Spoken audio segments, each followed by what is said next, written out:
I'll be showing you how to use combinatorics calculator. So this is an application for computing the permutation and combination of n objects. Take an hour at a time, and you can always download it free in App Store. So let's start. Open the app. Click Start. Now let's talk about the options that we have. The first option is how many elements are selected. We have two options. If you choose all, that means you are choosing all the elements of the given universal set. If you choose a random sample, that means you're just simply choosing a certain random number of elements in the given universal set. Now, next option, does the sequence play a role? Sequence here means order or arrangement. If you will choose yes, that is for permutation. That means order is important. If you will choose no, that is for combination. That means order is not important. Now, the next option that we have is, can element occur several times? Several times here answers the question, how many times does an element occur in a given situation? So if you will choose yes, that means an element occurs with repetition. If you will choose no, that means it has no repetitions. So yes with repetition, no without repetition. Now if you will click result, it will give you the formula that is exactly for the options that you've chosen from the three options. Okay, and then fill the needed information to solve the given problem. So let's start. Let's have an example. Say how many elements? Let's choose all. Now if you will click all, sequence will not be accessible. Okay, so next,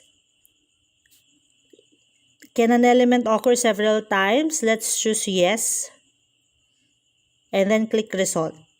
Okay, as you can see, this is a permutation with repetition.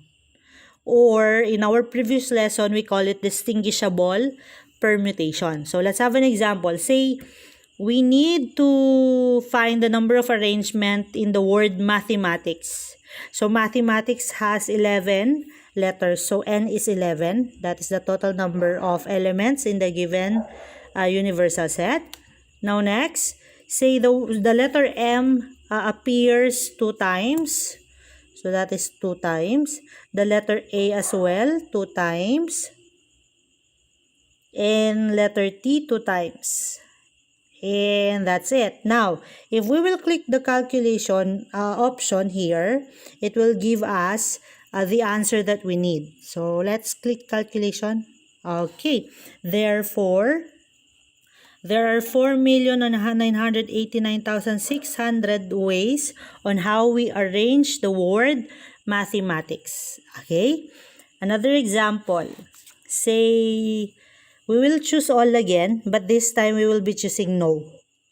Now, in click result, it will give you a formula in which it is a permutation without repetition, or simply it is an n factorial representation. So here you just simply input the total number of elements in the given set. Okay, say the total number of elements is 5. So that means 5 factorial. So input 5 factorial is 5 times 4 times 3 times 2 times 1.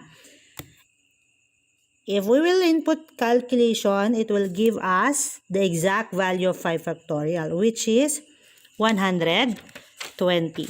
Okay? Now next, how about we choose how many elements are selected? Random sample naman tayo. So we will choose random sample. Does a sequence play a role? Let's click yes. Okay. Again, if yes, that is permutation. If you will choose no, that is combination. Let's first choose yes. Can an element occur several times? So if that is yes, this will be the formula. Okay? That means it has repetition. Now, if, as you can see, variation the word variation appears in our application. Actually, permutation and combination are special case of variations. Okay, so they share the same existence. Okay, now next, so if we will click yes, that means it will give us the desired formula that we need. Okay, say for the meantime, we will choose no. If we choose no and click result, it will give us the formula in finding the permutations of objects. Okay, and that is n factorial over n minus k quantity factorial. By the way, in this application, as representation of the number of objects to be taken consider of, it use k. Anyway, k and r are all representations for the unknown. So they share the same purpose. Say, if that's the case, say n is 5 and the number of objects to be considered or to be taken is 2. And then click calculation, it will give you the correct value for 5p2 or the permutation of 5 things taken 2 at a time. Okay, now next, we're still on random sample. This time we will be choosing no. Okay, and then click no, and then yes for elements can occur several times, and then it will give you a formula. This is for combinations with repetition. We will discuss that further in our next topic. So let's first proceed with no. Click result. It will give you the combination formula, which is equal to n factorial over n minus k quantity factorial times k factorial. Okay, let's say same element tayo, say 5 and 2. Okay, and then calculation. Therefore, the combination of 5 things taken 2 at a time is 10. Okay, so that's it. This app will aid you in computing the permutation and combination of n objects taken r at a time. So this is very helpful and handy if in case you do not have a scientific calculator.